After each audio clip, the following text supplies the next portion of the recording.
예, 여러분들 이제 오랜 시간 달려오셨습니다. 이제 법제론만 남았는데요. 누누이 설명드렸듯이 법제론은 사실은 요약이 불가합니다. 그런데 핵심 키워드로 요약을 해놨기 때문에 여러분들이 그 핵심 키워드 안에 있는 내용으로 공부를 하셔도 무방합니다만은, 제가 다시 한번 말씀을 드리지만 법제론 같은 경우에 아까 지역사회복지론이라든가 정책론이라든가 이런 데서 병행해서 나오는 터라 그 법제론 그 기재해 놓은 교과서에 기재해 놓은 그 내용들을 전부 읽으시는 게 왕도라고 생각을 하시면 좋겠습니다. 책을 만들 때 8과목 중에서 7과목은 요약을 해놓고 8과목제 요약 안 해놓으면 이상하잖아요. 그래서 여러분들한테 8과목제도 그렇게 만들어 놓긴 한데, 난 진짜 공부하기 싫어, 그냥 요약한 대로만 할래, 그러면은 그 핵심 키워드만 보고 그 부분만 보시면 좋을 것 같고요. 아니다, 내가 법제론에서는 좀 안전빵으로 가야겠다라고 생각을 하시면 그 요약 말고 그 법제론에 있는 내용들을 그냥 책 읽듯이 쭉 계속 한 6, 7번만 읽으면 그 안 봐도 비디오가 되는 겁니다. 그러고 난 다음에 요약 정리를 보시면 엄청난 그 효과를 보실 수가 있다는 것을 장담합니다. 자, 여러분들 핵심 키워드 A를 한번 보시겠어요? 사회복지법제는 기본적으로 알아야 할 것들. 지금 여기 보면 핵심 키워드 A, B, C 정도까지 있는데, 여기에 있는 내용들에서는 한 5문제 정도 나온다라고 보시면 되는 거고, 나머지는 다 법제와 관련된 내용입니다. 주로 이제 사회보장법이 많이 나오고, 그 다음에 사회복지사업법이 그 다음, 국민연금법, 그 다음에 건강보험법, 그 다음에 요양보호법, 이런 쪽에서 굉장히 많이 나오고, 그 다음에 나머지 부분들에 대해서 이제 작은 법들에서 나오는 경향들이 있거든요. 여기 제가 설명을 좀 드리도록 하겠습니다. 일단 우리가 법이라는 부분들에 대한 일정 정도 원리를 좀 생각을 하셔야 되는데요. 법의 원리라는 게 있습니다. 세 번째 있죠. 법의 원리.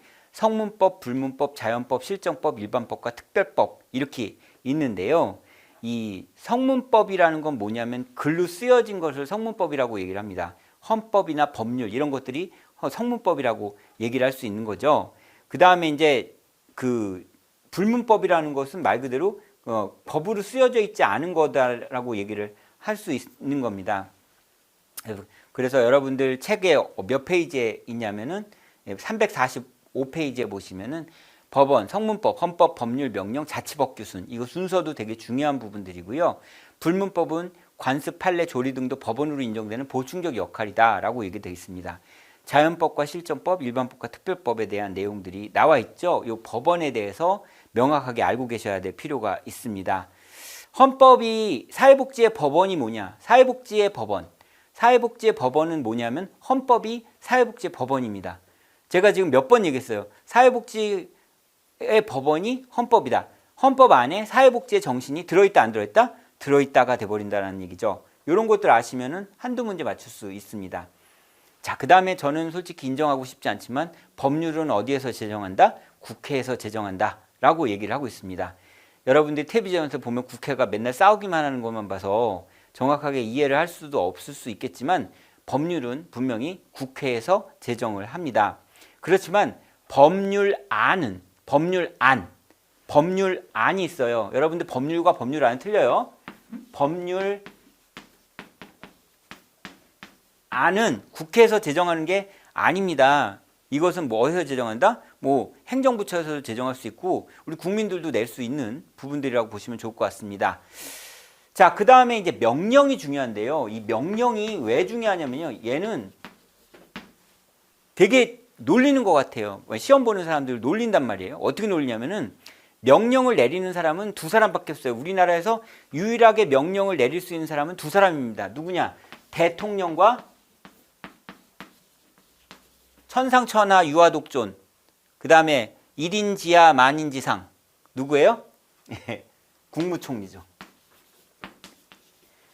대통령이 천상천하 유아독존이라고 한다 그러면은 국무총리가 1인지하 만인지상이 될 수 있는 사람인데, 이 사람들만 명령을 내릴 수가 있다라는 거예요. 그 대통령은 시행령을 내릴 수 있고요. 국무총리는 시행, 법, 규칙 이런 것들을 내릴 수 있다는 얘기입니다. 자, 그래서 부령이 국무총리령과 부령이 있는데 국무총리가 내리는 게 부령입니다. 그래서 여러분들 시험 문제에서 유혹해도 여러분들 절대 넘어가지 않으셔야 돼요. 명령은 대통령과 국무총리 이외에는 누구도 명령을 내릴 수가 없습니다. 장관도 내릴 수가 없고 국회의원도 내릴 수가 없습니다. 지방자치단체장도 내릴 수가 없습니다. 그것을 여러분들 아셔야 될 필요가 있고요. 그 지방자치단체의 명령과 같은 것들이 자치, 조례, 규칙 이런 것들이라고 생각을 하시면 된다라는 말씀을 좀 드립니다. 요게 또 시험 문제 나왔고요. 자치법규가 바로 지방자치단체의 명령이라고 생각을 하시면 된다라는 말씀을 드리는 겁니다.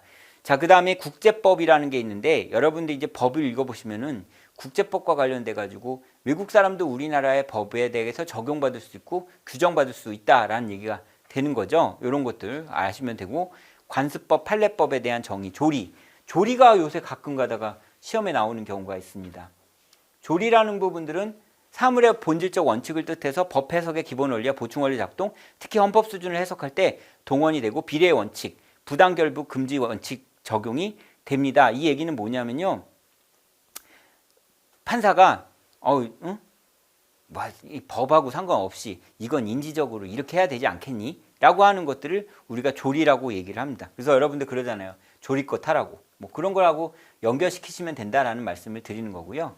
그 다음에 시민법과 사회법인데 거기 약간 오타가 있는데 사회법으로서 시민법으로 변화된 이유가 아니라 시민법에서 사회법으로 변화된 이유라고 생각을 하시면 됩니다.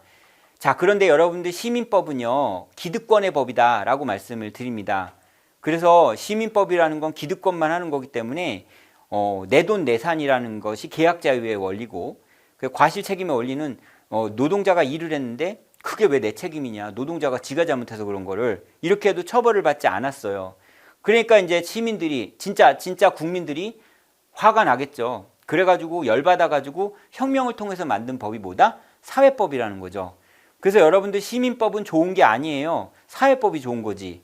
아시겠죠? 그래서 시민법과 사회법이라는 부분들을 그 밑에 보시면은 자본주의 발전에 따른 사회법의 발달이라고 써 있지 않습니까? 이 부분을 읽어보시면 그 결과 이념상에서는 계약자유주의는 계약의 공정성을 강조하고 사유재산을 보장하며 과실 책임의 원리는 무과실 책임 혹은 집합 책임의 원리로 이동되었다라고 이야기를 하고 있습니다.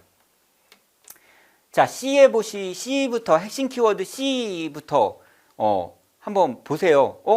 이론 벌써 끝난 거야? 네, 이론 벌써 끝났어요. 앞에서 세 문제, 네 문제 나오면 끝이라고요. 그러면은 세 문제, 네 문제가 어떤 문제가 나와요? 라고 제가 다시 읽어드릴게요. 여러분들 세 문제, 네 문제가 나오는 거가 뭔지 설명을 드릴게요. 자, 첫 번째는 뭐냐면은 법의 원리라는 부분들이 나옵니다. 그 다음에 사회복지법의 법원이 뭐냐라는 부분들이 나옵니다. 그 다음에 명령은 누가 내리느냐라는 말이 나오고 법률은 누가 제정하냐라는 말이 나옵니다. 이것들이 한꺼번에 나오는 경우도 있고 여러 개 나올 수 있는 부분들이 될 수 있습니다. 이게 세 문제, 네 문제예요. 이해하시겠죠?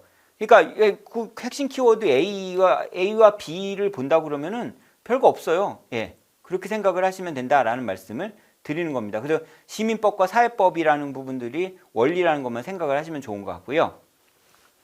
자, 핵심 키워드 C에 보시면요.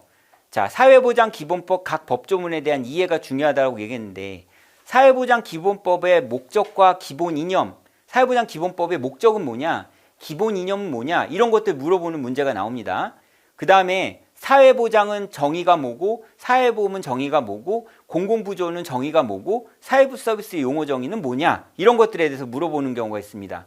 그리고 사회보장이라는 게 국가만 책임을 져야 되는 거냐라는 것이 아니고 이건 말 그대로 지방자치단체에 책임이 있다라는 것들을, 즉 사회보장이라는 건 국가와 지방자치단체가 함께하는 거다라고 생각을 하셔야 될 필요가 있는 것이고 사회보장 국가와 지방자치단체 책임과 역할, 다음에 사회보장법의 외국인에 대한 적용을 보시면은 사회보장법도 외국인의 국제법에 의해서 그리고 대통령령에 의해서 외국인에 대해서도 적용이 될 수 있다. 우리나라에 살고 있고 우리나라의 법을 적용을 받을 수 있는 사람은 된다라는 것이 있고 사회보장을 받을 권리는 누구한테 있는가라는 부분들, 그 다음에 사회보장 급여의 수준과 보호 범위 이런 것들도 굉장히 중요하고 그 다음에 사회보장 수급권은 구두로 포기 못해요. 사회보장 수급권은 말 그대로 문서로 포기가 가능하고 사회보장 수급권은 다시 취소한 거를 다시 취소할 수 있다. 예, 포기는 취소할 수 있다라는 것도 되는 거고요.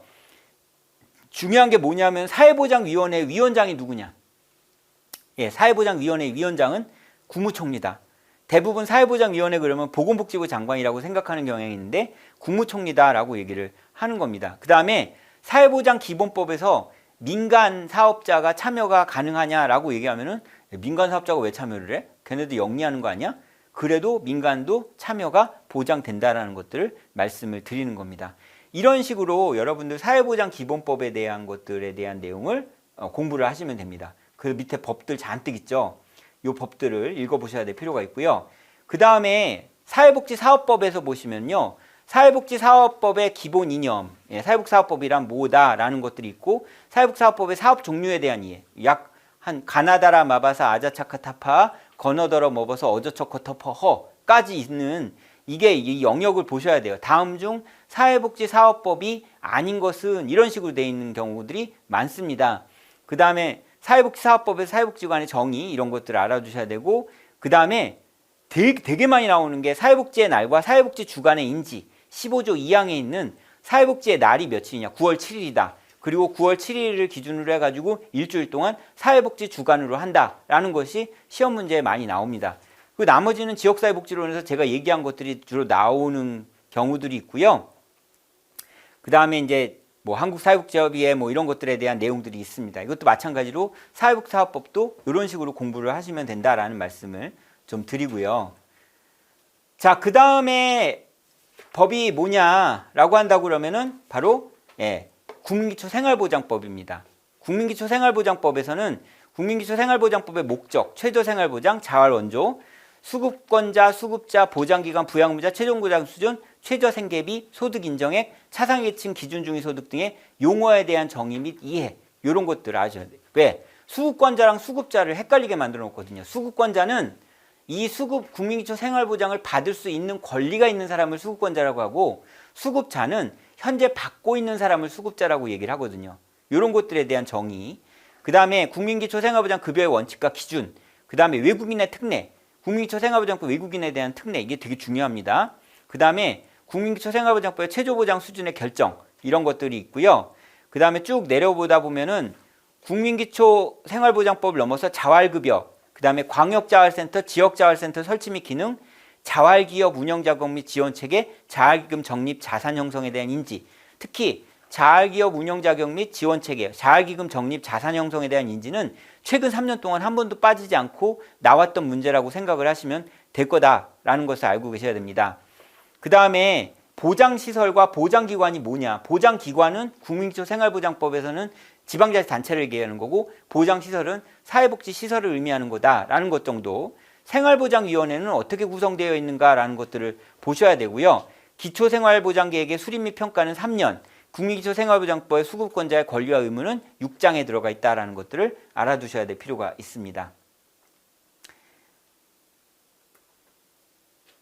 자, 그 다음에 긴급복지지원법 같은 경우에도 지금 시국이 시국인지라 긴급복지지원법에 대해서도 아셔야 되는데요. 여기서도 정의 급여 대상 우선순위가 있는데 국민기초생활보장 대상자는 긴급복지지원법에 해당 대상자다 아니다? 아니다라는 걸 알아두셔야 될 필요가 있고요. 여기 긴급복지지원의 기본 원칙, 외국인에 대한 특례, 긴급복지지원 요청 및 신고 의무 이런 것들에 대한 얘기들. 그 다음에 통상 사회복지법, 보장법부터 시작해서 사회복지사업법 다 해가지고 우리가 서비스 급여를 받는 것들에 대해서는 압류나 양도나 담보 이런 것들은 다 금지가 된다는 것도 여러분들 아셔야 될 필요가 있다라는 얘기입니다. 자, 그 다음에요. 밑으로 내려가면은 기초연금법 심층분석 보시면요. 여기서 한 두세 문제 정도 나오는데요. 여기 보시면은 수급자, 수급권자 뭐 이런 것들은 좀 덜 중요하다 하더라도 여기 밑에 보시면 기초연금 수급권자 범위 보시면 기초연금 급여 감액 기준은 65세 이상 100분의 70 수준, 100분의 20 감액이 된다라는 얘기인데 여러분들 이 기초연금은 우리나라 65세 이상 어르신들 다 주는 겁니까? 다 안 주는 겁니까? 다 안 주는 거예요. 예. 몇 퍼센트까지? 70%까지, 하위 70%까지만 주는 거예요. 30% 주지 않습니다. 더더군다나 우리 아버지와 우리 어머니가 65세가 전부 넘으셨는데 두 분이 돈을 받으시면 현재 30만 원 받는데 30만 원에서 20%가 까져요. 그러니까 말 그대로 24만 원씩 받게 된다는 걸 알아두셔야 될 필요가 있습니다. 그 다음에 기초연금이 지급 중지가 되거나 상실이 되는 사유에 대해서 시험 문제 많이 나오니까 알아두셔야 될 필요가 있고요. 자, 그 다음에 고용보험법 분석이라는 부분 있죠. 여기 고용보험부터는 제가 뭐 길게 설명하진 않겠습니다만은 여러분들 고용보험법이라든가 그 뒤에 있는 법들에 대해서는 지금 여기 핵심 키워드에 나와 있는 내용들만 명확하게 인식을 하시면 된다라는 말씀을 드리는 겁니다. 근데 뭐 쉽게 말하자면 내가 직장에서 일을 했을 때 내가 일할 의사가 있고 내가 일할 능력이 있는데 그럼에도 불구하고 잘린 걸 실업이라고 얘기를 하는 거고, 예, 그죠? 예. 그런 것들에 대한 정의 정도만 알아두시면 좋을 것 같고요. 6개월 동안 봤는데 내가 무엇을 의무로 해야 되는가, 그 다음에 이건 현금인가 현물인가, 급여를 받는 거, 급여를 받는데 현금인가 현물인가라고 얘기하면은 현금, 예, 현금, 예, 그걸 알아두셔야 될 필요가 있다라는 말씀을 드립니다. 자, 그 다음에 뒤쪽으로 나와 있는 거 보시면은 산업재해보상보험법이라는 부분들 안에서는 장해급여라는 게, 산업재해보상보험법은 장해급여가 아니라 장해급여라는 게 있다라는 것들 알아두셔야 될 필요가 있고요. 그 다음에 뒤쪽으로 넘어가시면 예, 국민건강보험법이라는 부분들 안에서는 국민건강보험의 목적, 그 다음에 정의, 그 다음에 자격, 취득 상실 시기, 국민건강보험 급여의 종류, 여기도 마찬가지예요. 뭐 요양비, 무슨 비 이런 거 있는데 이런 것들 이해하셔야 될 필요가 있다라는 말씀을 드리는 겁니다. 뒤쪽으로 가면 갈수록 여러분들 사실은 뭐 크게 중요하다기보다는 핵심 부분만 보시면 좋을 것 같은데요. 여기서 하나 양해 말씀드리면은 책에 보면은 편집을 하다가 약간 겹치는 게 좀 있었습니다. 그래서 한 장 정도가 좀 잘못 나왔을 수 있는데 그 부분은 좀 골라서 보시면 좋겠다는 생각이 들고, 여러분들이 학습하는데 큰 영향은 없다라는 것들을 좀 말씀을 좀 드립니다. 자, 이렇게 해가지고 여러분들과 함께 8과목에 대해서 다 살펴봤습니다. 어떤 과목은 되게 길고 어떤 과목은 되게 짧고 이런데 여러분들이 이 짧은 장면에서라도 심층적으로 이해해야 될 인간행동과 사회환경과 법제론 같은 경우에는 시간을 많이 할애를 해준 거고, 그 다음에 충분히 학습을 통해서 이해할 수 있는 부분들은 30분 내로 한 거고, 지금 마지막으로 법제론 같은 경우에는 사실은 법을 많이 읽으셔야 될 필요가 있다라고 말씀을 드리는 겁니다. 깨알 같은 글씨여서 읽기가 싫지만 여러분들이 꾸준히 읽으셔야 좋은 점수를 얻을 수 있다는 건 여러분들이 문제풀이 하시면은 충분히 아시지 않을까라는 생각이 듭니다. 높아심에서 말씀을 드리는데 3년치 문제 푸시는 거 게을리하지 않으셨으면 좋겠다라는 말씀을 드리고, 꾸준히 문제풀이 많이 하시고 문제풀이를 바탕으로 해서 이론을 공부하시는 분들이 되시면 좋겠고, 근데 저는 소장님 책이 60%, 70% 나온다고 그랬잖아요. 70% 나오면 나름대로 편안한데 60%가 나오면 불안할 것 같습니다. 어떻게 해야 되나요? 라고 얘기하면, 문제풀이 하다가 만약에 제 책에 없고 그 안에 어떤 명칭이나 이런 것들이 있다고 그러면은 검색창 있잖아요. 검색창에다가 그 명칭을 써 놓으시면 그 사회복사 1급 관련된 과목에서 그 내용 설명하는 부분이 나옵니다.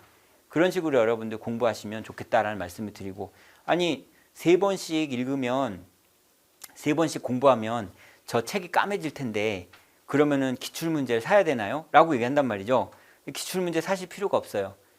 큐넷이라는 데가 있습니다. 큐넷. 검색창에다가 구글 들어가야 돼요. 꼭 구글 들어가셔야 돼요. 다른 데서 찾으면 찾기 어려워요. 구글에 들어가서 사회복사 1급 국가고시 기출문제 이렇게 치면요, 큐넷이 나오거든요. 거기 그 파란색 URL을 치고 들어가면 20년치 문제가 다 있어요. 그 문제를 다 공짜로 다운로드 받을 수 있습니다. 그리고 그 뒤에 답안지도 받을 수 있고, 원래 기출문제의 매력이라는 게 기출문제마다 설명이 돼 있으니까 좋지 않아요? 라고 얘기하지만 여러분들 그 설명 보는 순간 여러분들 공부할 양이 4배로 많아집니다. 왜 그러냐면은 문제를 다 조합한 거기 때문에, 말 그대로 여기서도 따고 저기서 따은 거기 때문에 그 3번은 이랬기 때문에 틀렸다라고 얘기하면은 그 내용을 다 읽으셔야 된다는 부담감이 생기기 때문에 왜 교과서에 답만 올라가 있어요? 라고 얘기하면 일부러 그런 겁니다. 저는. 그 안에다가 절대 해석을 집어넣지 않습니다. 무슨지 아시겠죠? 그래서 그렇게 공부를 하시는 게 맞다라고 말씀을 드립니다. 자, 이렇게 해서 여러분들과 함께 공부할 수 있는 그런 기초 자료를 한번 이야기를 해봤습니다. 예, 공부하시느라 고생하셨습니다. 감사합니다.